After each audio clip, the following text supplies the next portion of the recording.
विचारना, इसमें कोई विचारने की बात नहीं है। शिवलिंग के सानिध्य में जप किया, पाठ किया, दान पुण्य किया, सब सिद्ध हो जाए, आनंद हो जाए। यहाँ सैकड़ों पिंडियों के सानिध्य में कथा चल रही है, इसलिए कथा की महिमा और ज्यादा है। यहाँ सैकड़ों नर्मदेश्वर भगवान की पिंडियों के सानिध्य में आप दान पुण्य कर रहे हैं, इसलिए इसकी महिमा और ज्यादा अनंत है। यस्तु लिंग समेपी तो कार्यम किंचित करोते। थोड़ा भी शिवलिंग के पास में रह के आप कोई काम करते हैं तो वो थोड़ा भी अपने आप में बहुत अधिक हो जाता है, बहुत ज्यादा हो जाता है। जिस घर में शिवलिंग की स्थापना है, भगवान महादेव पूजे जाते हैं, उस घर में व्रत होते हैं, उस घर में ब्राह्मण भोजन होता है, तो उसकी और अनंत गुना सत्ता बढ़ जाती है। ऐसा से पुराण में लिखा। बेटियों के लिए, पुत्रों के लिए, युवानों के लिए भगवान महादेव की पूजा अद्भुत है। ऐसी धरती पर हम बैठे हैं, माता अहिल्याबाई महादेव की भक्तानी थी। शायद आपको पता हो कि मृत्यु के समय पर भोलेनाथ ने अहिल्या माता को दर्शन ही नहीं दिया, अहिल्या माता का अंतिम संस्कार महादेव ने किया। अहिल्या माता के नर्मदेश्वर आज भी महेश्वर में रखे हुए, उसका तो सिग्नेचर चलता था, शंकर आदेश। उस बेचारी का अपना कोई आदेश ही नहीं होता था। शिव की इतनी बड़ी भक्तानी थी। तो ये इतना सुंदर श्लोक मुझे रुद्र संहिता का ये श्लोक इतना प्यारा लगा है, ऐसा लग रहा है शरबत बना करके पी लूं। दारिद्रम रोग दुखम च पीड़नम शत्रु संभवम।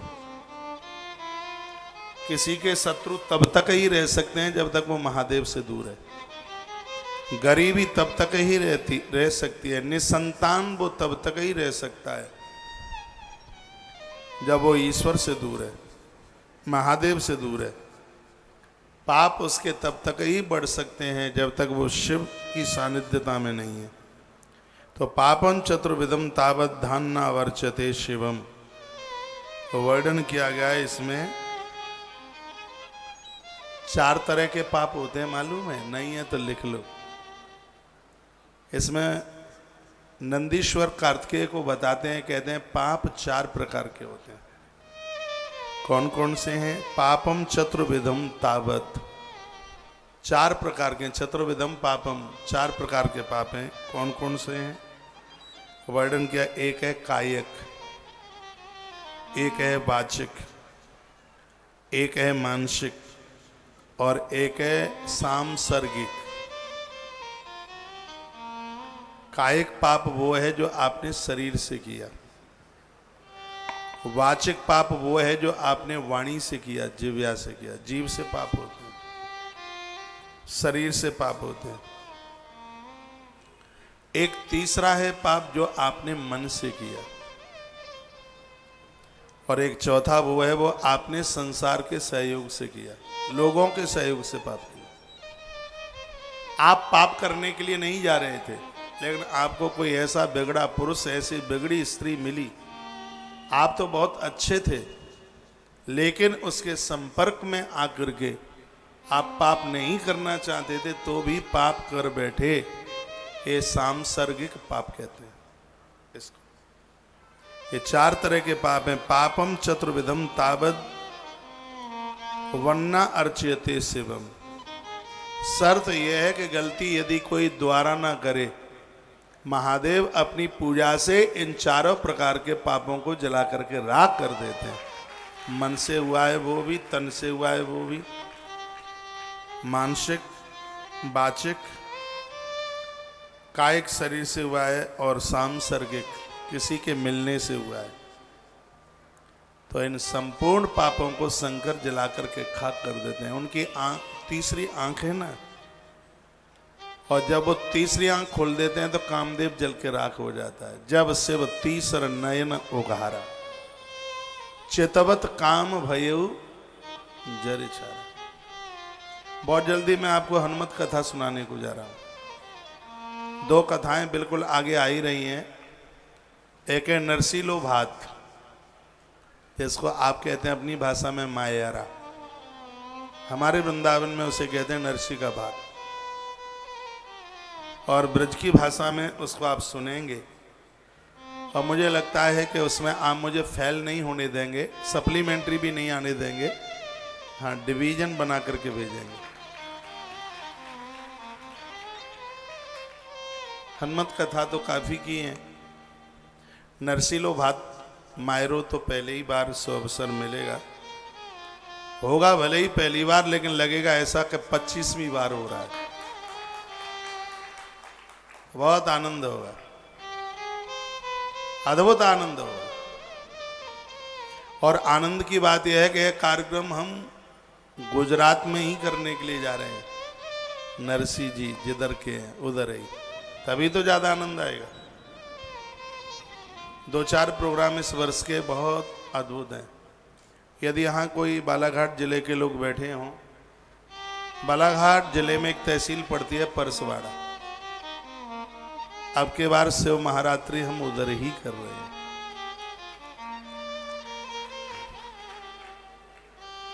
जैसे 1.25 लाख आप यहाँ भगवान गणेश जी के दर्शन करोगे। सुनिए, इस शिव महारात्रि पर आप अनगिनत भगवान महादेव के शिवलिंगों का दर्शन करेंगे। वहाँ शिव महारात्रि पर इतना अद्भुत कार्यक्रम, बहुत बड़े पैमाने पर आयोजन होगा, लाखों लोगों को बैठने की व्यवस्था होगी। यह कार्यक्रम फरवरी में, तारीख उसकी निकल गई है। चीनी वाली मैया तुम्हारा ही परसवाड़ा, बहुत वर्षों के बाद में मेरा लौटना होगा उधर। वहाँ के लोगों के लिए बड़ी मलूक, बड़ी सुकून देने वाली सूचना है। नई कथाएं कहने में बड़ा आनंद आता है। अब तो मुझे ऐसा भी नहीं लगता कि कोई नई कथाएं कहूँ और आप न सुने। जब आप कपिल पुराण समझ लिए, इन कथाओं में सबसे ज़्यादा कठिन थी योग वासिष्ठ रामायण। इन कथाओं में सबसे ज़्यादा कठिन थी अष्टावक्र गीता। इन कथाओं में बहुत ज़्यादा कठिन थी 10 महाविद्या। और ऐसी कथाओं को आपने सहज भाव से समझ लिया तो अब तो मुझे लगता है कि कौन सा भी ग्रंथ लेकर आपके बीच में आ जाऊं, हर कथा को सहज भाव से ही आप समझ लेंगे, स्वीकार कर लेंगे।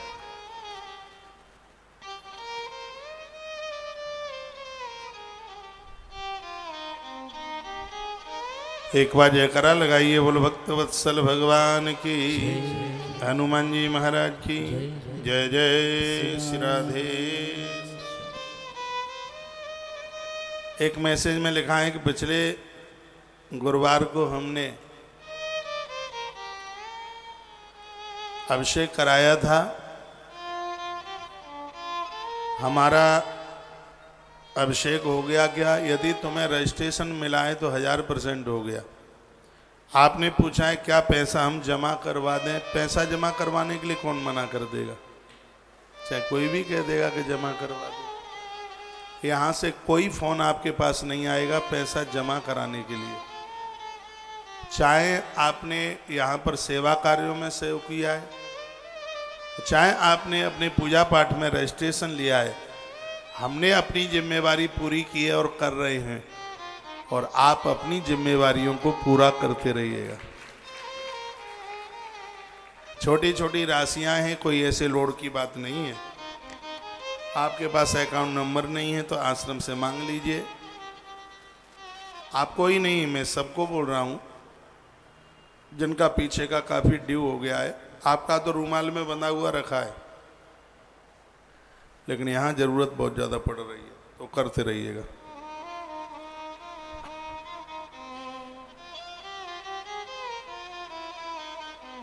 अनुराधा खंडूजा, क्या आज का अभिषेक कारोबार के लिए है? हाँ, यही सोच करके आज का महारुद्राभिषेक गन्ने के रस से होने के लिए जा रहा है। आप से पुराण पढ़ते हैं क्या? नहीं। मेरे निवेदन पर डुकरिया बोल रही है नहीं पढ़ते तो क्या करती हो तुम फिर? बहुत घरों में से महापुराण भेजिए,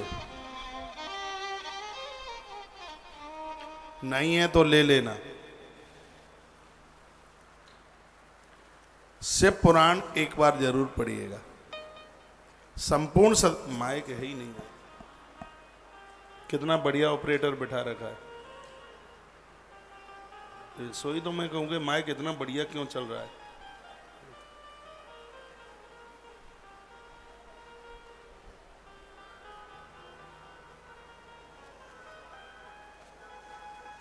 जब आपसे महापुराण पढ़ेंगे तो कथा में सुनाई गई बातें अपने आप स्मरण में आती जाएंगी और समझ में भी ज़्यादा आ जाएगा, क्योंकि आप कथा सुन लिए हैं, उससे पुराण पढ़ेंगे बहुत समझ में आ जाएगा इसकी भारी महिमा है।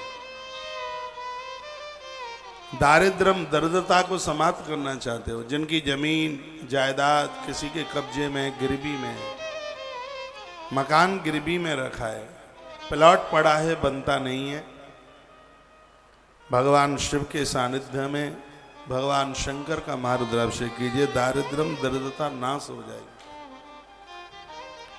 रोग दुखम जो रोगों का कष्ट है,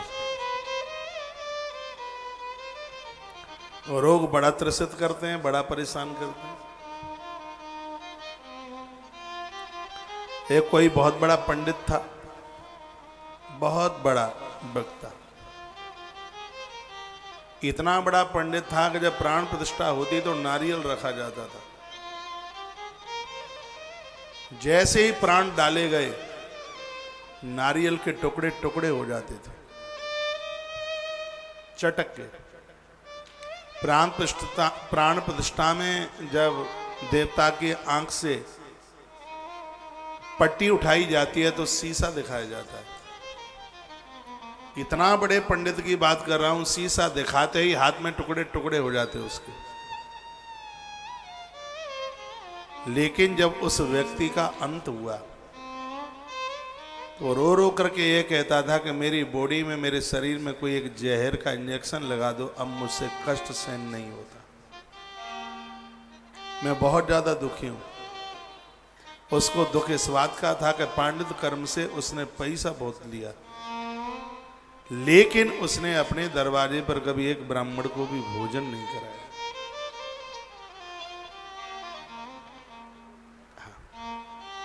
इतना बड़ा विद्वान होने के बाद स्वयं के लिए इतनी बड़ी नासमझी की।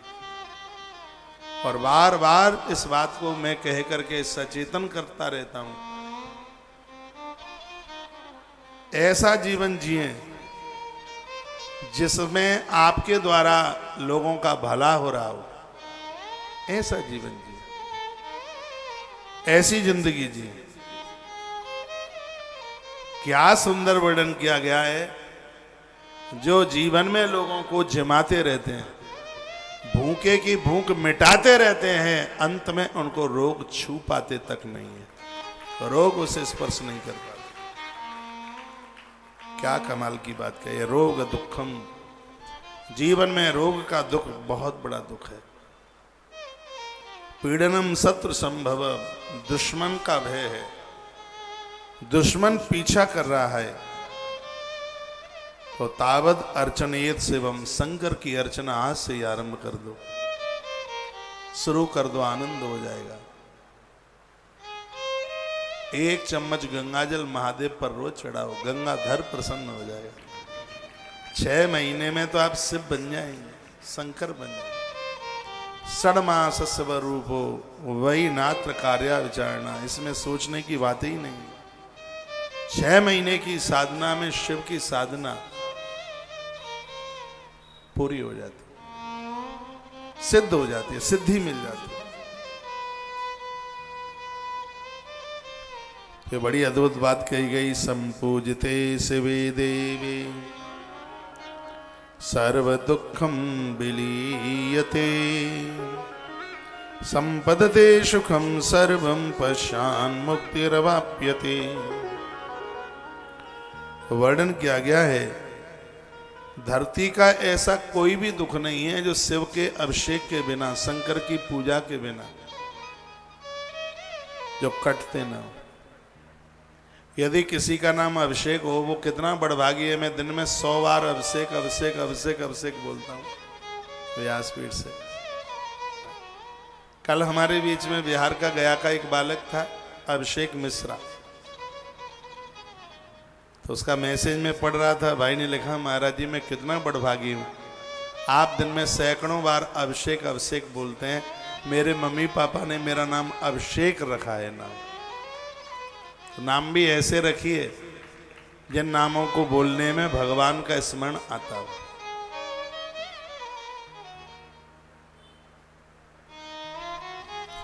संपद्धते सुखम सर्वम पश्चान मुक्तिरवाप्यते। वर्णन क्या है? जो शिव की पूजा करता है धरती पर उसको सब कुछ मिलता है, सुखम सर्वम, संपूर्ण सुख। तो मरने के बाद मुक्तिरवाप्यते, उसको मोक्ष मिल जाता है, मुक्ति मिल जाती है। जो शिव का पूजन करता है अंत में उसके सामने भगवान प्रकट हो जाते हैं, भले ही कौन से ही रूप में आए।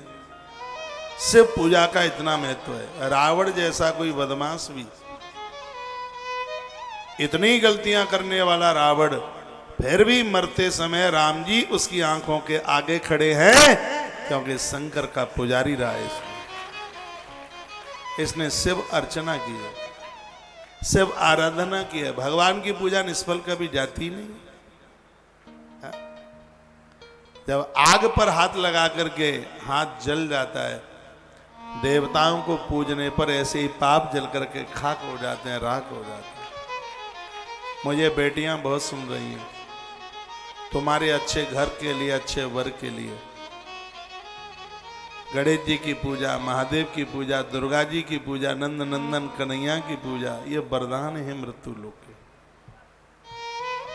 बेटियों की जब आप शादी करते हैं तो उनकी गोद में राधा कृष्ण दीजिए, उन्हें लड्डू गोपाल दीजिए। लड्डू गोपाल से गोद भरी जाती है।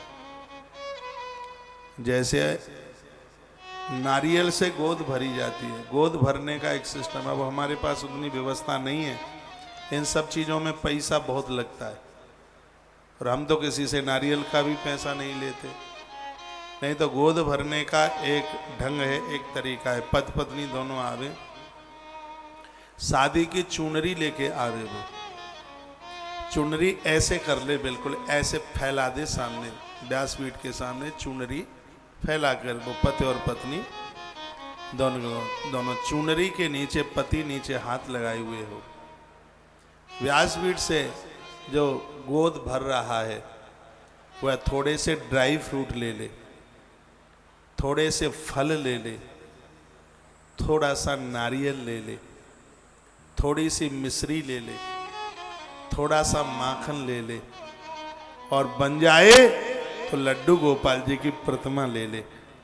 इतनी चीज लेकर के वो किसी बहू बेटी की गोद भर देता है, परमात्मा उसकी गोद से अद्भुत संतान को जन्म दे देता। लेकिन उतना संभवतः नहीं हो पा रहा है।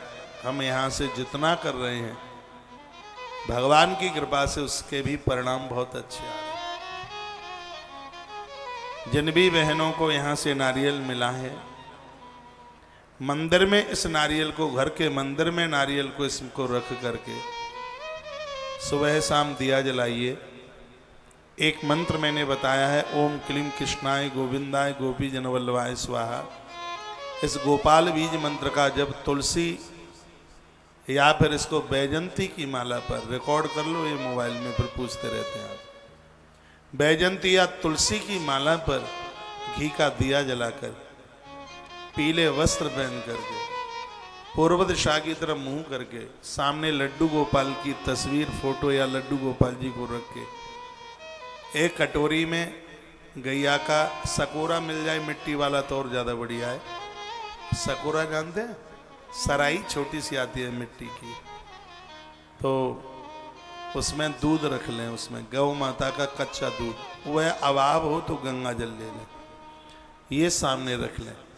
पति और पत्नी एक 10 मिनट का ही तो जप है, एक माला 108 की मनके की पूरी करके माला जब छोड़ें तो उसको आंख से लगाएं, सुमेरु पर थोड़ा जल लगाएं, फिर उसको आंख पर लगाएं। माला को झोली में रखकर उसको खूंटी पर टांग दें। पति और पत्नी प्रसन्न भाव से उस दुग्ध को या गंगा जल को प्रसाद रूप में उसका पान करें। भगवान की कृपा से उनको संतति हो जाएगी, उनका कुनवा चल जाएगा, उनकी वंश वृद्धि हो जाएगी। मैंने 3 साल में लगभग 400 नारियल दिए होंगे, ज़्यादा ही हो सकता है, कम नहीं है।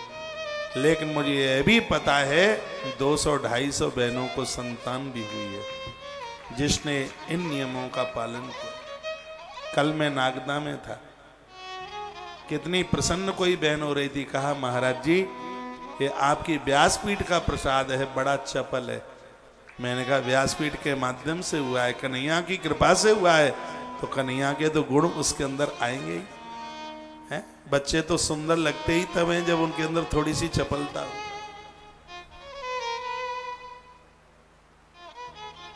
आज स्वयं की गलतियों से संतानें नहीं हो रही। ये परमात्मा ने नहीं लिख दिया कि कुंडली में एक औलाद नहीं होगी। क्या भगवान ने बीमारियां लिख दी हैं कि जाओ तुम बीमार हो जाओगे? क्या भगवान ने जन्मपत्री में लिख दिया था कि द्रौपदी तेरे वस्त्र का हरण होगा? और ना भगवान कभी चाहता कि मेरी द्रौपदी का वस्त्र हरण हो। व्यक्ति जो भी ये कुछ प्राप्त कर रहा है, ये सब अपने कर्मों के परिणाम है, ये सब अपने किए गए कार्यों के नतीजे हैं। गांवों में कहावत है, चलनी में दूध दोहे ले, वो कर्म ने दोष दे ले। विवाह के तत्पश्चात स्त्री पुरुष संतान को जन्म देने से पूर्व उन्हें बहुत संयम की जरूरत होती है। यहां तक कहा गया है कि वह जमीन में सोए, ब्रह्मचर्य धर्म का पालन करें, एक बार भोजन करें, हरिवंश पुराण को शुरू से लेकर के समापन तक उसको पढ़ें। ये वर्णन है तो सब ग्रंथ में लगा। गोपाल सहस्रनाम का पाठ करें। दोनों के माध्यम से फिर जो होने वाली जो संतान है वो अद्भुत। राम कोई ऐसे ही पैदा नहीं हो जाते। राम को प्रकट करने के लिए अयोध्या का राजा यज्ञ करता है, राम यज्ञ के माध्यम से प्रकट होता है। लेकिन आज के लोग तो कुल्लू मनाली की यात्रा करके ध्रुव जैसी संतान पैदा करना चाहते हैं। तो कुल्लू घूम के तो कुल्लू ही होगा, कुल्लू घूम के ध्रुव होंगे पैदा। गोवा की यात्रा करके प्रहलाद पैदा होंगे, भूल जाना ये बात। प्रहलाद और ध्रुव जैसे बच्चे तो गोवर्धन की परिक्रमा करके होते हैं। मैंने ब्रह्म विवर्त पुराण से एक बात कही थी, शायद आपको ध्यान हो। बच्चों का जब विवाह होता है तो दोनों को गिरिराज परिक्रमा के लिए भेजिए। भगवान गोवर्धन नाथ को वरदान मिला है, जो गिरिराज जी की परिक्रमा करेगा उसकी वंश वृद्धि नहीं रुकेगी कभी। वरदान है। तो ये करें, उठ पटांग करते, बेसैले बन गए हैं, वासना के कीड़े बन गए, वासना के खिलौने बन गए। पूज्य श्री डोंगरे जी महाराज कहा करते थे, कुनबे को एक संतान देने के लिए पति और पत्नी का विवाह उत्सव है। इसको महोत्सव कहा पूज्य डोंगरे जी महाराज ने। कुनबे को कुल को एक संतान देनी थी, लेकिन लोगों ने उसको वासना से जोड़ दिया, उसको कुकर्मों से जोड़ दिया, उसको एक पवित्रता को एक घृणता से जोड़ दिया उसको। इसलिए सब बड़ी दिक्कतें चल गई वर्तमान समय में। तो इतनी दिक्कत, मैं तो हैरान हो गया कि लाइन लगती है यहां पर बहनों की नारियल के लिए। हुआ क्या है?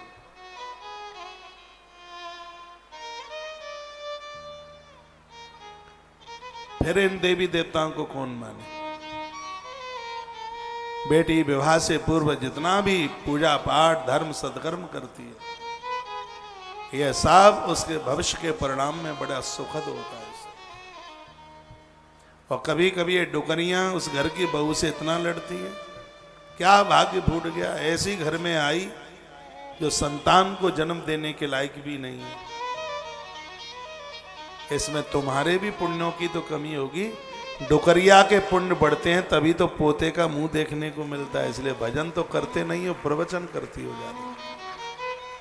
तुम्हारे पुण्य कहां सो गए हैं? सास के पुण्यों से तभी तो पोते का मुंह दिखता है, ऐसे ही नहीं दिख जाता। तो आप पुण्य क्यों नहीं बढ़ाते? अपना पुण्य बढ़ाइए। ये जरूरी है कि उस बहू में ही कमी है, तुम्हारे छोकरे में भी तो बहुत कमियां हो सकती हैं, उसको तो एक भी बार नहीं कहते और उन बहुओं को अपमान करते हो। ये बिल्कुल भी ठीक नहीं है। जिन बच्चों को विवाह होने को है, संयमित जीवन जी करके 10 महीने पहले से किसान भी फसल बोता है, पहले सोचता है किस तरीके से ढंग से कार्य करूंगा। बढ़िया संतान को जन्म देने के लिए मेरी बहनों पयोव्रत करो। पहले मैं बताई देता हूं यहां से, फागुन के महीने में पड़वा से लेकर के द्वादशी तक 12 दिन सिर्फ दूध पी के रहिए और गाय का दूध लें। ओम नमो नारायणाय इस मंत्र का जप करें तुलसी की माला के ऊपर। पूरा 12 दिन 6 घंटा जप कीजिए कम से कम। बाहर रिश्तेदारियों में जाना बंद कर दीजिए। भागवत जी में है ना पयोव्रत, भगवान वामन पयोव्रत के प्रभाव से ही तो हुए थे। तो आप संतान को जन्म देने से पहले, गर्भ में संतान ना आवे उससे पहले ये कीजिए। और एक जब संतान गर्भ में आ जावे, तीसरा महीना चल रहा हो, तब से गर्भ गीता का पाठ शुरू कर दीजिए। रामायण की कुछ चौपाइयाँ हैं, उन चौपाइयों का संपुट लगा के रामायण का पाठ कर लें, एक आवृत्ति कर लें। जा दिन से प्रभु गर्भ है आए, रामायण के बालकांड की चौपाई है। इस चौपाई के साथ में संपुट लगा करके आप पाठ कर लें। मेरी बात तो मान लीजिए, आनंद हो जाएगा। भाल पर रोज चंदन लगाएं, कंठ की तुलसी न उतारें। अब यहां मिल नहीं रहा है, मैंने बड़ी कोशिश किया, असली चंदन नहीं मिल रहा। चंदन की लकड़ी पानी में डालकर गर्भवती नारी उस जल को पीती है, बहुत मेधावी संतान जन्म लेती है। याज्ञवल्क्य जी महाराज ने ऐसा लिखा। इन नियमों के साथ में यदि संतान को जन्म दिया जाए, आनंद हो जाएगा। गर्भिणी नारी के सामने लड़िए मत, झगड़ा मत कीजिए, नहीं होने वाली संतान के ऊपर इसका असर हो जाएगा। अंदर बच्चा सुनता है, चक्रव्यूह कैसे टूटेगा ये अभिमन्यु ने मां सुभद्रा के गर्भ में ही तो सुन लिया था। खम्भ फाड़ करके भगवान प्रकट होते हैं, विद्या देवसी नारद जी के मुंह से अपनी मां कयादू के पेट में ही तो प्रहलाद सुन लिए थे। नाभि चक्र से शब्द अंदर प्रवेश करता है और वो बच्चा पूरा सुनता है। इसलिए एक सजग्र समझदार संतान के लिए माता और पिता का बहुत बड़ा हाथ होता है। आप चाहें तो बच्चे को बहुत बड़ा डॉक्टर, आप चाहें तो उसको बहुत बड़ा अधिकारी उद्योगपति, आप चाहें तो उसको बहुत बड़ा महात्मा बनाकर धरती पर पैदा कर सकती है। ये हुनर आपके पास है। लेकिन आप मुक्त केसों से बिस्तरे पर पड़े रह करके, चाउमीन खा करके, पापड़ खा करके, समोसा खाकर, सीरियल देख करके बच्चे पैदा करेंगी, ये धुंधकारी ही पैदा होंगे। बोतल फोड़ेंगे, बोतल लगाएंगे, बोतल ही नहीं फोड़ेंगे, ये घर के लोगों के खोपड़े फोड़ेंगे और फोड़ रहे हैं। मेरी बात मान लो, हाथ जोड़ के कह रहा हूं, माथे से लगा के कह रहा हूं। अच्छी संतान को जन्म देने के लिए आपको सजग होना होगा।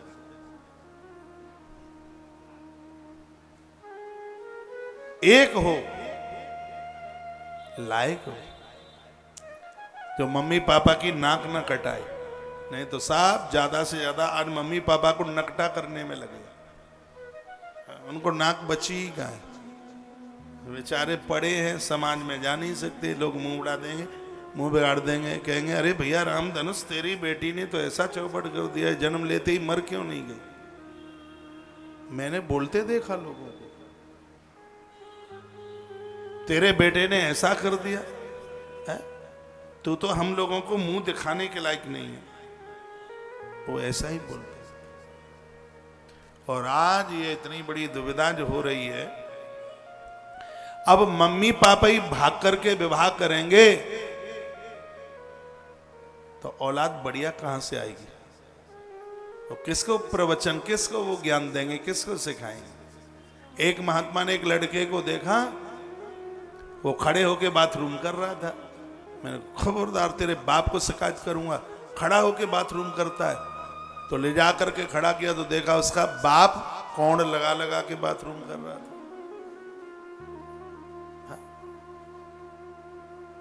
तो किसको क्या करोगे? और आज ऐसा ही हो रहा है।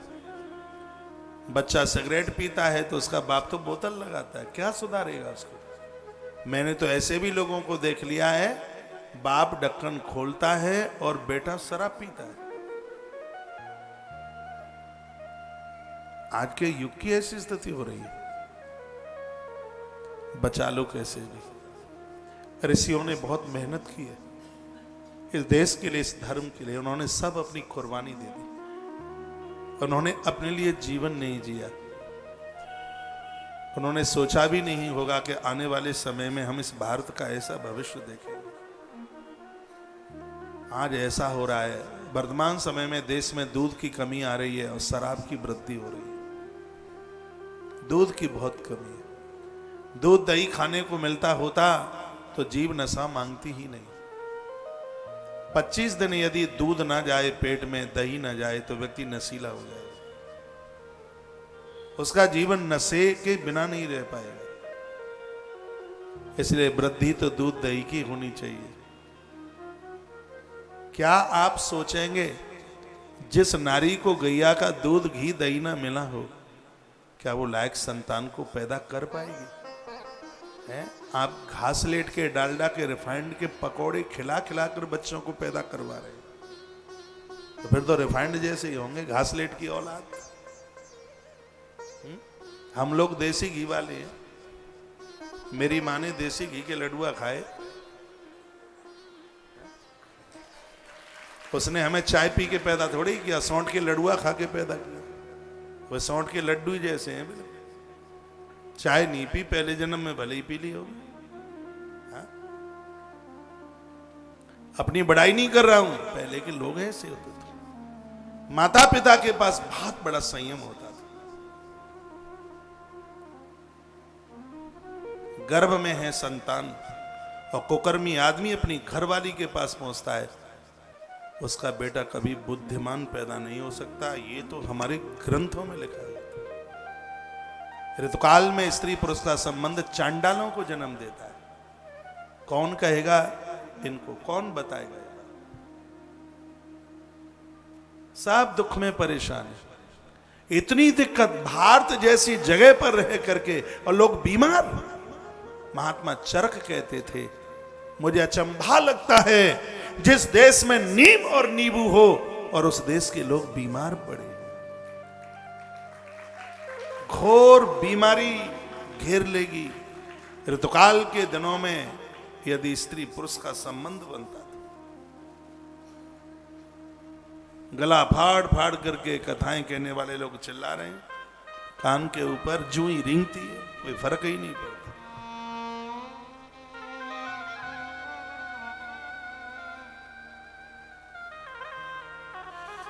आवाज बढ़ा दो भैया।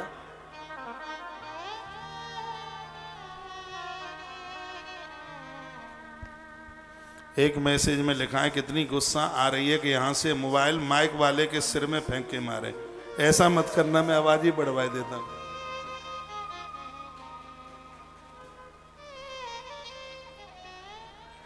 बोलिए बांके बिहारी लाल की, हनुमान जी महाराज की जय। जय श्री राधे, जय जय श्री राधे, जय जय श्री राधे।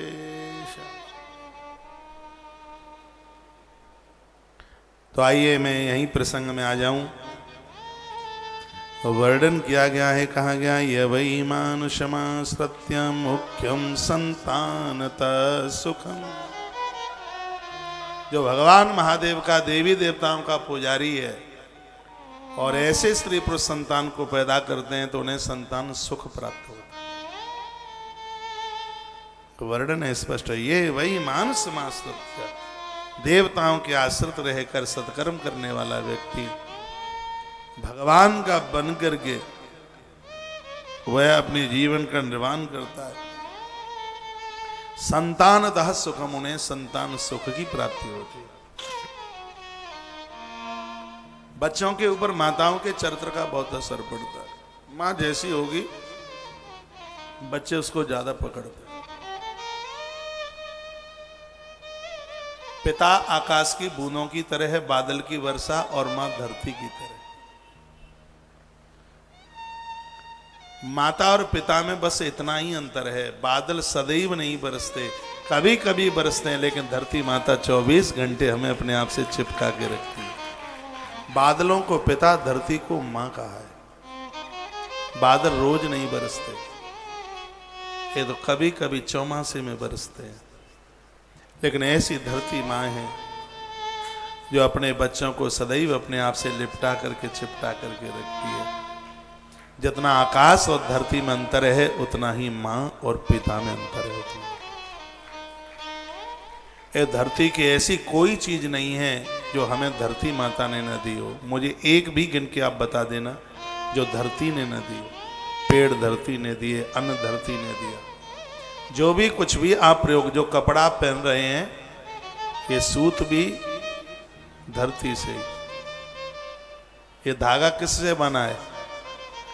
धागा क्या बोलेंगे उसको, आपके इधर धार की तरफ तो बड़ी फसल होती है उसकी, जिसमें से रुई निकल, बिनौला, बिनौले से धागा निकलता है, वो भी धरती ने दिया। जिस मकान में आप रह रहे हैं, ईंट पत्थर जो भी कुछ है वो सब धरती ने।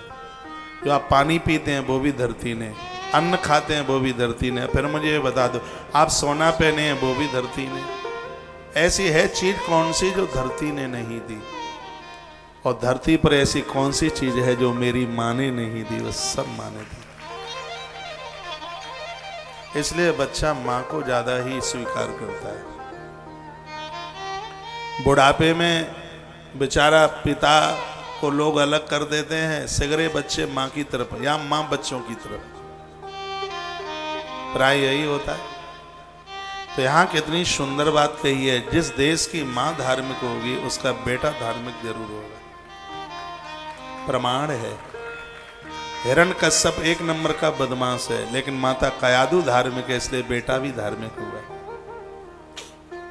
विश्रवा बहुत अच्छे हैं, लेकिन माँ अच्छी नहीं है, जिसका नाम है केससी।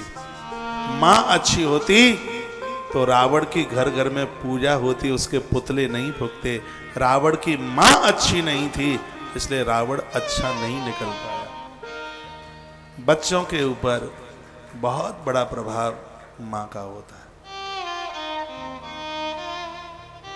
माँ बनना है तो अच्छी सी माँ बनिए, देश धरती में आपका नाम हो जाए। बच्चों का तो भविष्य आपके हाथ में। अच्छी औलाद को ना जन्म दे पाए तो फिर गृहस्थ में जाने की जरूरत क्या थी? अच्छी मां बनी।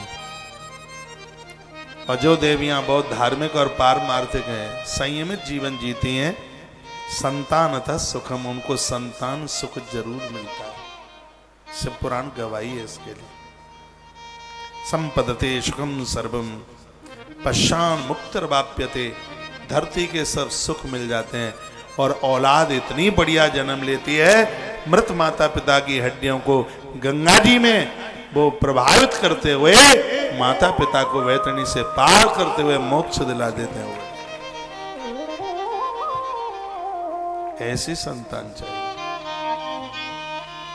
इन शराबियों से क्या भरोसा रखोगे आप? जिनके बच्चे शराबी हैं वो खुद अपना पिंडदान करके जाए। जिनके बच्चे शराबी हैं ये सोच के ना जाएं कि ये त्रयोदशी संस्कार बाद में करेंगे। और एक दिन मैंने ज्योतिष से बोला है, जिनका त्रयोदशी संस्कार नहीं होता, अगले जन्म में वही तो मूल में पैदा होते हैं। और मूल में जन्म लेने वाले बच्चे जिंदगी भर अंत तक परेशान रहते हैं। तो ये मैं गरुड़ पुराण से आपको बोले देता हूं, बताए देता हूं। जो मरणासन्न रखे हैं जाने वाले हैं, अपने हाथों से ब्राह्मणों को भोजन करा के जाओ। और ब्राह्मणों के प्रति जिनकी श्रद्धा है, जो उन्हें जमाते रहते हैं, महाराज उनका तो कोई त्रयोदशी कर दे तो ठीक है, ना करे तो ठीक है। ये अपने हाथों से करके जाओ। कौन लेके जाएगा तुम्हें प्रयाग गंगा जी? खुद ही डुबकी लगा के आ जाना। शराबियों पर क्या भरोसा आप रखेंगे कि आपके लिए गया जी जाएंगे? आप जिंदे ही जी गया जी फल्गु माता का दर्शन करके आ जाना। जिनके बच्चे हाथ मुट्ठी में नहीं है, धर्म के बहुत बड़े विरोधी हैं, वो तो कान के ढपोला खोल के सुन लें। मेरी बात सुनने में आपको कड़वी लग रही होगी, लेकिन कड़वी है नहीं। और कड़वी लगे भी तो कड़वा करेला शुगर को जड़ से खत्म करता है। कड़वी लग सकती है, लेकिन परिणाम उसके बहुत अच्छे। एक हमें आज कोई माई बोलती है, मैं बड़ी दुखी हूं, मेरा एक ही बेटा था और वो चला गया है, 5 साल से इतनी दुखी हूं, ऐसा लगता है कि अब मैं कोई बेटा गोद ले लूं। मैंने कहा तो फांसी लगाने के काम कर रही है, मर जाएगी, 20 साल और ज्यादा जी लेगी। लड़का लिया नहीं तो ठेठरी तैयार हुई नहीं, समझ। अपना पेट का जाया सेवा नहीं करता, ये दूसरे ला करके धंधुकारी पैदा हो मार डालेगा। और जिस दिन उसको दिखाई दे गया, संपत्ति सब दिखाई दे गई, उसी दिन दे देगा सल्फास घोल करके, तो मरे पीछा छूटेगा। भगवान को अपना मान लो, परमात्मा ने कुछ इसी में ही सोचा होगा। अब भजन करो, इसमें कल्याण है। दूसरों के लड़का लड़कनी लेने में कल्याण नहीं है। अब भजन करो, उसमें कल्याण है। हमारा उद्धार कैसे होगा? तुम्हारा उद्धार होगा ना, पिंडदान करो। पिंडदान का मतलब क्या है? पिंड माने शरीर, दान माने समर्पित। आज से ही अपने आप को भगवान का मान लो, जीवन का सबसे बड़ा पिंडदान। कुछ आपसे बनता है, हर अमावस्या को ब्राह्मण को भोजन करा दो। ये घर के लोग बाद में त्रयोदशी करें तो ठीक है, ना करें तो ठीक है। जिंदे जी हर अमावस्या को जमाओ एक ब्राह्मण, जरूरत ही नहीं पड़ेगी। किसके भरोसे बैठे हैं आप? और कलयुग के बच्चे, गोस्वामी जी लिखते हैं कि ससुरारी प्यारी लगी जबते, रिपुरूप कुटुंब भय तबते, नहीं मां नहीं मात पिता तबलो, अबला मुख दीख नहीं जबलो। इन बच्चों के माई बाप तुम तब तक हैं जब तक बेटा ससुराल नहीं पहुंचा। और ससुराल में पहुंचकर, थोड़ा धीमे बजाइए, धीमे, ससुराल में पहुंच करके सासू माँ का हाथ ऐसे 2-4 बार घूम गया ना, तो असली मम्मी तो वो ही है। तुम तो पराई हो, है? तुम तो देवास की हाट से लाई गई हो, देवास से आई, असली वो है। ओहो, जिस माँ ने 9 महीने पेट में रखा इस बच्चे को, करोड़ों करोड़ों काम करने पर भी इस मां से कभी कोई उर्ण नहीं हो सकती। मैं कहता हूं, सास मां मां है, उसको आदर दीजिए, लेकिन इस भोली सी भाली सी भोली है, इसको मत भूलिए। पापा की बात तो कभी याद रखता नहीं है। पत्नी कान में एक मंत्र दे देती है, हम दो हमारे दो, इसके अलावा कोई और तो उठा करके उसको कुआं में फेंक दो। लोग तो कहते हैं चूल्हे में फेंक दो, मैं तो कह रहा हूं कुएं में फेंक दो। और आज ऐसा ही होता है। इस धरती की हर बहन चाहती है कि मेरी भाभी मेरे मम्मी पापा की सेवा करे, लेकिन मैं अपने सास ससुर की सेवा बिल्कुल ना करूं। यही होता है। खैर, आप तो सब ऐसी हैं, सब सेवा करती हैं, मैं तो उधर वालियों के लिए बोल रहा हूं। आप तो सब बहुत सेवा पूजा करने वाली हैं। स्थितियां बड़ी गड़बड़ हैं देश की। कोरोना से इतना खतरा नहीं, वो तो आ गया और चला गया। सबसे बड़ा खतरा है कि आज के युवा को कैसे संभाला जाए। आज वृद्ध बहुत दुखी है, बूढ़े बहुत, इन्होंने कभी सोचा भी नहीं होगा कि बच्चों के विवाह के बाद हमें धक्के मिलेंगे। मेरी आंख में आंसू आ जाते हैं जब पूरे साल भर आश्रम में मेरी ऐसी माताएं आती, फुपक फुपक करके रोती हैं, कहते महाराज कैसे भी हमारे प्राणों को बचा लो। एक तो अभी गुरु पूर्णिमा की बात है, सच मानिए वो अपने सिर को दिखा रही थी, इतने इतने घाव हो रहे थे सिर के ऊपर, चप्पलों से बहू ने उसकी पिटाई की। मुझे तो ये सब बातें कहने में लाज लगती है, क्योंकि ये कथा विदेश तक जाती है, परदेश तक जाती है। वो लोग सुनेंगे तो वो कहेंगे क्या भारत में आजकल ऐसा होने लगा है? चाहे जहां जन्मपत्री ले ले करके भागना, हम जैसे लोगों के पांव छू छू करके चमड़ा निकाल लेना, कल्याण नहीं होगा यदि इन वृद्धों को दुखी रखोगे तो। गंगा में डुबकी लगाने से भी कल्याण नहीं होगा। इनके आशीर्वाद में सब कुछ छिपा हुआ है। ये आपकी मां नहीं, आपकी मां से ज्यादा है। इसके आंसुओं की कदर करके देखो। आप भी इन बहुओं को बेटी नहीं बेटी से ज्यादा मानिए, तब ही तो आनंद होगा। आज ये संकल्प ले लो, दिन का एक बार का जो भोजन है वो बहू और सास का दोनों का पास पास बैठ के होगा। बहुओं की रोटी मत गिनना, क्योंकि नई उम्र में तुम भी 15 फुलका एक बार में खींचती थी, पता है मुझे। तो बहू की रोटी गिनना शुरू कर दें। तुम क्या कम खाती थी उस समय? हैं, एक कनस्तर आटा 3.5 दिन चलता था। बहू की रोटी मत गिनना। एक कोई माता कहती है हमारी बहू तो बड़ी खद्दर है। अब मैं तो समझा नहीं खद्दर। एक कपड़ा आता था मोटा सा, उसको खद्दर बोलते थे पहले। मैं समझा ही नहीं कि बोल क्या रही। मेरी बहू महाराज बहुत ज्यादा खद्दर है। मुझे लगा मोटी होगी थोड़ी बहुत, तो कपड़ा खद्दर का आता था मोटा। कहा आप सुने नहीं मेरी बहू खद्दर है। मैंने कहा मैं समझ ही नहीं रहा कि मतलब क्या है। बोलती है वो कह रही थी कि इतनी एक बार में खाती है। मैंने कहा अम्मा तुम्हें सौगंध मेरी है, सही बताना तुम कितनी खाती थी उस समय? बोलती है 12-14 एक बार में। हाँ, मठा में मीड़ करके। बोलती है गांव की थी कोई है, सोहना के पास की। सोहना पड़ता है इधर, कहाँ पड़ता है? इधर कहीं पड़ता है। तो वहाँ के लोग बड़े मजबूत होते हैं उधर के। बहुओं की रोटी मत गिनिए। ये तुम बड़भागी हो कि तुम्हारे घर में एक ऐसी लक्ष्मी है जो भर पेट भोजन करती है। नहीं तो आजकल तो बहुएं गलगलियां जैसी हैं, मरी मराई बिल्कुल।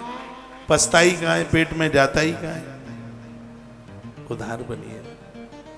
बहू और सास दोनों देखो, दोनों पास बैठ जाएं, खुशी के मारे खाएं तो इतना खा लेंगे।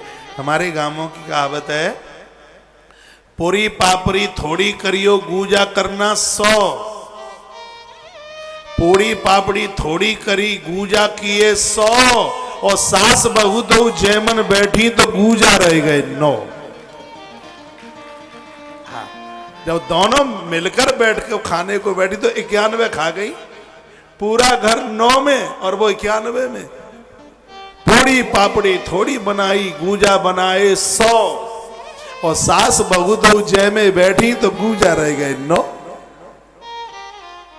प्रेम में खपता भी ज्यादा है, स्नेह है जब दोनों में हो। हा। फिर घर की आप बरकत। डुकरिया कहां गई? मर गिल्लो को बैठाओ।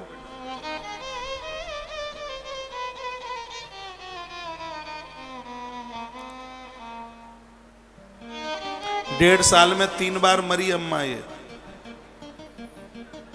बड़ी महादेव की कृपा। नीमच की है ना, पशुपतिनाथ वहीं तो बैठे हैं बचाने के लिए।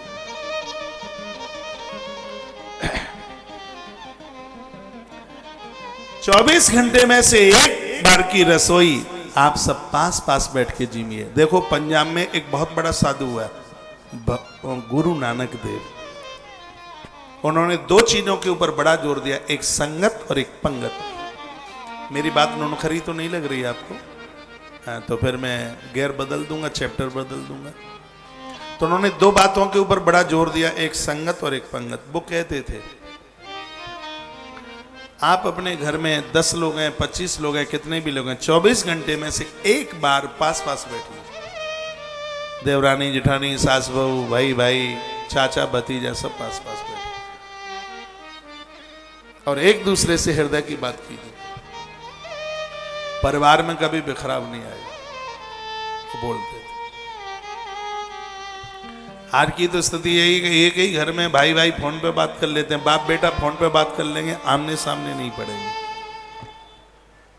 एक दूसरे के आमने सामने में आकर के प्रेम बढ़ता है, प्रीति बढ़ती है। आप हमें टीवी पर सुनते रहे श्रद्धा के साथ,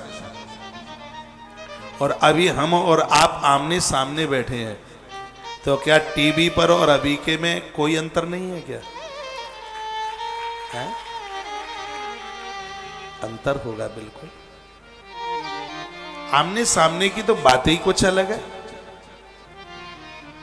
लेकिन होता यह है एक ही घर में है, आमना सामना नहीं करते, पास पास नहीं बैठते। ऐसा मत कीजिए। 24 घंटे में से एक बार सब पास पास बैठिए और हृदय की बात कहिए। मुंह लटका के मत बैठिए, खुश होकर के। आपके घर का डेवलपमेंट देखिए, उत्थान देखिए, तरक्की देखिए। और जिस घर में लोग मुस्कुराते रहते हैं, संपदा वही तो बढ़ती रहती है। जहां सुमति तहां संपत्ति नाना, जहां कुमति तहां विपत्ति, जहां कलह है वहां विपत्ति आ। सब डूब जाएगा, कुछ बचेगा ही नहीं। ऐमाल आएंगे, दुर्गुण आएंगे, सब खत्म हो जाएगा, कुछ नहीं बचेगा। सदगुण में संपदा छिपी हुई है, दुर्गुण में तो कुछ नहीं है। दुर्गुण की कि लंका को हनुमान जला देते हैं, जला देते हैं। बोलो भक्त वत्सल भगवान की, हनुमान जी महाराज की जय। जय श्री राधे। दूसरी बात उन्होंने कही पंगत। बड़ा अच्छा बोलते थे वो पंगत के ऊपर। वो कहते थे आप घर में जितने लोग हैं, कम से कम दिन में एक बार तो भोजन पास पास बैठ के करो, कहते थे। उन्हीं के कुछ बोल रहा हूं। आपका पति रात को 12-1 बजे, या बेटा या पति 12-1 बजे लौटता है, रात को आधी रात्रि को लौटता है। अच्छा आपको भी नहीं लगता, आप इंतजार करते रहते हैं। ऐसा करो ना, सुबह का भोजन नाश्ता आपने अकेले ले लिया, दोपहर का भोजन भी आपने अकेले ही ले लिया, रात्रि की बयारू अकेले मत लीजिए। रात के भोजन को बयारू कहते हैं। अंग्रेजी में क्या बोल देंगे उसको? डिनर। दोपहर में क्या बोलेंगे? Breakfast, lunch. अच्छा, सुबह को ब्रेकफास्ट। बड़े समझदार हैं आप। माइक खोलो। तो हमारे बाबाजियों की कुछ भाषा ही कुछ अलग है। हाँ, वो दोपहर को कहते हैं राजभोग। राजभोग, दोपहर का जो भोजन है वो कैसा होना चाहिए? राजभोग, यानी राजाओं जैसा दोपहर का। और सुबह का बाल भोग, सुबह का कितना होना चाहिए? जो बच्चों का। लेकिन लोग देठ हुसै मारते, कौच के खट्टी डकार भरे पेट भूले। दोपहर को राजभोग, क्योंकि दोपहर को तंदुरुस्त डाइट खूब जिमी है। सुबह का बच्चों जैसा बाल भोग, और रात्रि को वयारू। इसका नाम तो है बीमारू, लेकिन उसको बदल के कर दिया है बयारू, क्योंकि बीमारू शब्द अच्छा नहीं लगता। तो रात्रि का भोजन कैसा? बयारू यानी बीमारू। जैसे मरीज व्यक्ति को क्या लौकी उबाल के दी जाती है, उसको मूंग की दाल दी जाती है, उसको दलिया दिया जाता है। मरीज को, परहेज करने वाले को क्या देंगे? यही तो चीजें देते हैं। उसको बुलबुला करके तुरई दे दो, उसको तुरई दे दो, तुरई, उसको घिया दे दो, उसको कुछ हरी भांजी दे दो, कुछ हल्का सा दे दो उसको। बयारू यानी बीमारू। रात का भोजन कैसा होना चाहिए? जो बीमार लोगों का होता है वैसा होना चाहिए। रात को आप इतना गरिष्ठ खाते हैं, इतना गरिष्ठ खाते हैं कि वो पचता नहीं है। पेट में हथौड़ा जैसा जम जाता है, पत्थर जैसा। सुबह पेट खाली नहीं होता, फूलता रहता है 3-3, 4-4 दिन, क्योंकि आपने अपना सिस्टम बिगाड़ लिया। इसलिए रात्रि के प्रसाद के लिए प्रतीक्षा कीजिए, बच्चों को भी मन दीजिए, उनको भी जगा के रखिए। ये लल्लू राम जो रात को 12 बजे आते हैं, तो अपने मित्रों से कहेंगे, देखो भैया भले ही दोस्ती टूट जाए, मेरी माँ और पत्नी मेरे बच्चे इंतजार में रहते हैं और मैं बाहर का कुछ नहीं खाऊंगा, मैं अपने घर ही जाके भोजन करूंगा। 12 बजे आने वाला 11 बजे लौटेगा, 11 बजे के बाद में वो 9 बजे आएगा और फिर वो 8 बजे आएगा और वो दिन जल्दी आएगा कि सूर्यास्त होने के बाद आपका बेटा या आपका पति आपके घर में होगा। आश्रमों की रसोई में इतना आनंद आता है क्योंकि वो पंक्ति लगाकर सबका भोजन एक साथ होता है। और जिस दिन सबका भोजन आपके घर में भी एक साथ हो जाए तो गृहस्थ तपोवन बन जाएगा, वह आपका घर आनंद देने लगेगा। लेकिन घरों की स्थिति क्या एक साथ। और मैंने आपके घर में देखा ड्राइंग टेबल, एक इतना बड़ा टेबल आ और उसके पास में 6 कुर्सी रखी। मैंने गिनती करी 1 2 3 4, में माथा पकड़ के सोच रहा था कि 6 ही कुर्सी क्यों है। बनाने वाले का दिमाग देखिए, उसको पता था कि घर में 6 ही तो लोग हैं, पति और पत्नी, माँ और पिता 4 और रिंकी और बबलू, यानी बेटा और बेटी 6 ही है। डाइनिंग टेबल के पास कुर्सियां 6, लेकिन घर के 6 लोगों ने कभी एक साथ बैठ करके भोजन नहीं किया। किया है? कहाँ किया है? वो उस कमरे में, वो उस कमरे में। अम्मा कब खाती है पता ही नहीं, दादाजी ने कब लिया पता ही नहीं, मम्मी ने कब लिया, पापा ने कब जी, पता ही कहाँ है। रात्रि की बयारू, रात का भोजन बच्चों के साथ करो, देखो कितना आनंद आता।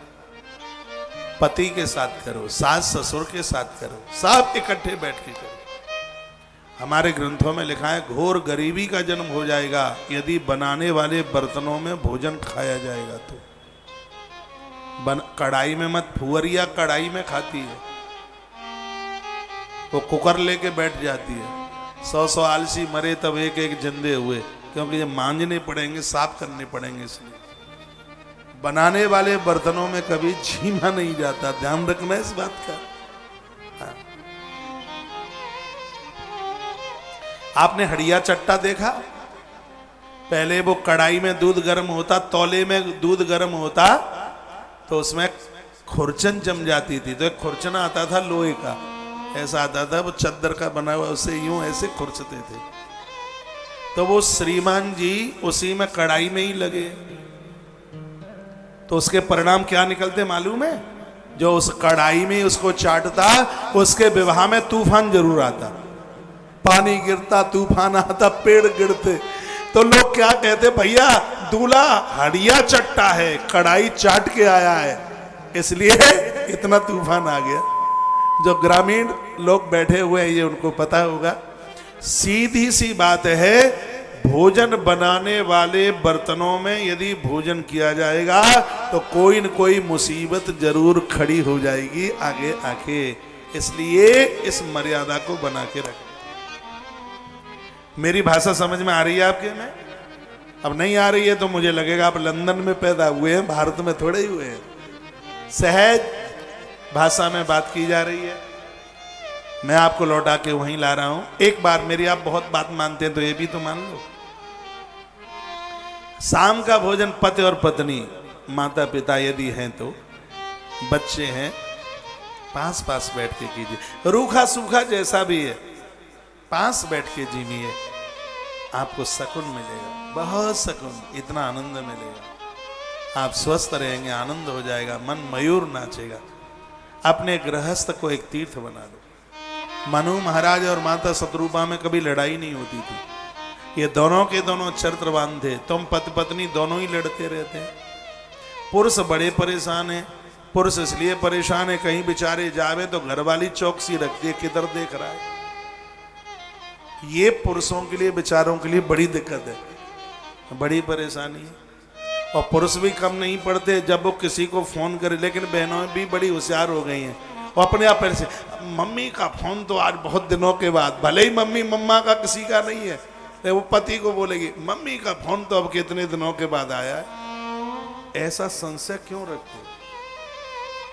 इतना पवित्र जीवन जीना, आपकी घरवाली को कभी लगे नहीं कि आप बिगड़े हैं। इतना पवित्र जीवन जीना है, आपके पति को लगे कि इस धरती पर मेरी पत्नी से बढ़िया औरत कोई स्त्री दूसरी हो ही नहीं सकती। ऐसा जीवन जी के देखे, आपका घर अवध बन जाएगा। सब शकुन तो आपके घर में होंगे, मन मयूर नाचेगा। अब मैं तो चिल्लाता रहूंगा, आप करेंगे तब तो है ना। मुझे तो देवियां बड़ी शिकायत करती है, महाराज इनको देखो इनको देखो। मैंने कहा मैं तो इनको 20 साल से देखता हुआ आ रहा हूं, क्या देखूं, कोई विशेष बात है? प्लीज घर को तपोवन बनाइए। आपके बच्चे समझदार हो गए, आपके बच्चे बड़े हो गए हैं, अपने आप का परिवर्तन कीजिए, ईश्वर से जुड़ जाइए। ये वही मानस माश्रित्या मुख्यम संतानतः सुखम, जिसके माता पिता चरित्रवान हैं, देवी देवताओं को मानते हैं, ऐसे माता पिता के द्वारा जन्म लेने वाली संतान अपने खानदान को सुख देती है, आनंद देती है। ये लिखा है, तेन पूज्यो महादेव सर्व कार्यार्थ साधक। परिवार के साथ बैठ करके जब आप महादेव की पूजा करते हैं तो सर्वार्थ साधक, सभी काम बन जाते हैं, कोई भी काम बिगड़ता नहीं है। गुरुवार या पूर्णमासी को ऐसा नियम बना लो कि घर में एक दिन सत्यनारायण की कथा हो जाए, उसमें बच्चे भी हों, बूढ़े भी हों, आप भी हों, सब हों। एक ही साल के लिए करके देख लें आप। भादों आ रही है, भादों की शुक्ल पक्ष की चतुर्थी से गणेश चौथ का व्रत उठाया जाता है।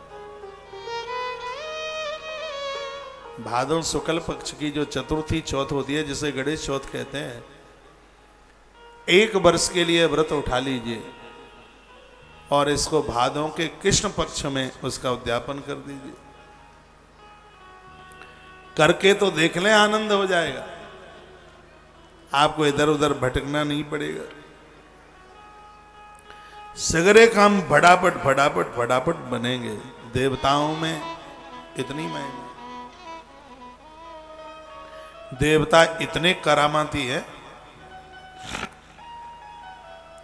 ब्राह्मणा क्षत्रिया वैश्या कनाष्टा विधिवत क्रमात् शंकरार्चां प्रकुर्वन्तु सर्व कामार्थ सिद्धये। कितनी सुंदर बात कही है। शंकर की पूजा से ब्राह्मणों का ही काम बने ऐसा नहीं है, क्षत्रिय का या वैश्य का काम बने ऐसा नहीं है। इसमें लिखा चतुर्थ वर्णा सर्व कामार्थ सिद्धये, संपूर्ण मानव जाति का काम बन जाता है भगवान भोलेनाथ की कृपा से, प्रभु की कृपा से, देवताओं की कृपा से।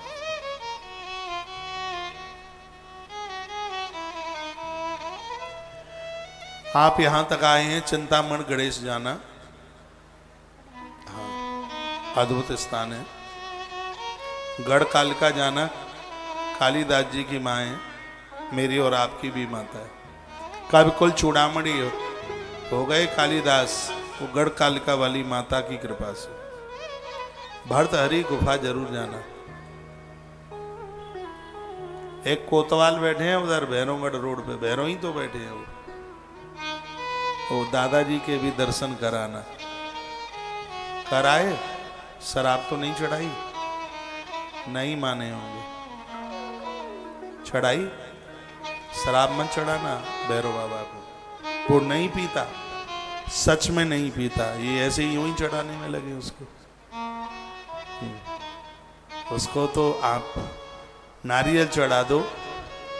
ये क्या रेवड़ी जानते हैं आप, सफेद रेवड़ी, और अब वो गोलेले वो तो बन नहीं पाएंगे, वो छोटे छोटे पुआ क्या बोलते हैं उसे। अब इसके ऊपर तो मैं ज़्यादा बोलूँगा नहीं तो सब नहीं तो रसोई में ही घुस जाएंगे गोलेले बनाने के लिए, तो ये आफत काहे को करी जाए। तो मीठे मीठे गोलेले सरसों के तेल के, उन्हें बहुत अच्छे लगते हैं। भैरव बाबा को वंदन प्रणाम करने से ताले नहीं टूटते, बाजार में पैसा नहीं मारा जाता। हाँ, और सबसे आनंद की बात है, कुत्ता नहीं खाता, स्वान नहीं खाता, भैरव बाबा की कृपा से स्वान नहीं काटता। कहीं धोखे से काट भी ले तो उसका विष नहीं चढ़ता। ये तो देव प्रमाणित बातें हैं। लेकिन भैरव बाबा को वहीं पूजने देना, ये नहीं कि एक भैरव बाबा खरीद के ले आए और मंदिर में घर में पूजे। उन्हें वहीं पूजने दो भैरव बाबा को, वो वहीं अच्छे लगेंगे पूजने में। जब जब उज्जैन आओ या वैष्णो माता जाओ तब इकट्ठा प्रणाम वहीं कर लो उनको, कहो बाबा आपकी कृपा से मैया जी के दर्शन। वैष्णो माता के दर्शन के बाद ऊपर भैरवनाथ जाया जाता है दर्शन को, क्यों? उन्हें धन्यवाद बोलने के लिए आपकी कृपा से मैया जी ने बहुत अच्छे दर्शन दे दिए हैं। मैया जी ने भैरव को वरदान दे दिया है कि जो मेरा दर्शन करके तो मैं धन्यवाद देने के लिए आएगा, मैं चौकन्नी होकर कृपा की वर्षा कर दूंगी उसके ऊपर। महाकाल का दर्शन करके इनको भी थैंक यू बोलने के लिए जाना होता है। मैं भी जाऊंगा ना 13 तारीख को, मैं लास्ट वाले ही दिन जाता हूं। उनको धन्यवाद बोलने के लिए मैं कहता हूं बाबा बहुत अच्छा लगा है, आपकी कृपा से 31 दिन बड़े मलूक निकले हैं, बहुत आनंद आया, आपके लिए बहुत बहुत धन्यवाद। हर साल जाता हूं, जब भी आता हूं तो। चिंतामण गणेश जाना, हरसिद्धि माता, आज कौन थे मेरे साथ? हाँ, बलवीर जी। मैं उनको सुबह बोल रहा था कि आप हरसिद्धि माता जरूर जाना। इस माई का दर्शन करके माँ भगवती जगदम्बा के जितने रूप हैं सब का दर्शन हो जाता है, इतनी अद्भुत है। गए हैं तो ठीक है, नहीं गए हैं तो जरूर जाइएगा।